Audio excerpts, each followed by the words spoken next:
अमरावती शहरातील paradise colony येथील एक व्यक्ती जी गाडगेनगर पोलीस ठाण्यामध्ये पोलीस कर्मचारी आहे, त्या व्यक्तीला ताप खोकला या आजारामुळे खाजगी दवाखान्यामध्ये तपासणीसाठी नेण्यात आले होते। तिथे त्यांना थ्रोट स्वॅब तपासण्याचा सल्ला देण्यात आला। त्यानंतर त्यांनी कोविड रुग्णालयामध्ये जाऊन त्यांचा थ्रोट स्वॅब दिला होता। दरम्यान सदर व्यक्तीच्या कुटुंबियांकडून त्या व्यक्तीला नागपूर येथे हलविण्यात आले होते।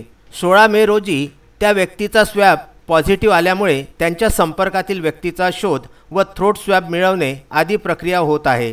गाडगेनगर पोलीस ठाण्यामध्ये या व्यक्तीच्या पॉझिटिव्ह येण्यामुळे खळबळ उडालेली असून प्रत्येक जण हा स्वतःच्या आरोग्यासाठी चिंतित आहे। जर ही व्यक्ती गाडगेनगर पोलीस स्टेशनमध्ये दैनंदिन येत होती तर या व्यक्तीच्या या कोरोना अहवाल पॉझिटिव्ह येण्यामुळे त्याची लागण अनेक कर्मचाऱ्यांना होऊ शकते।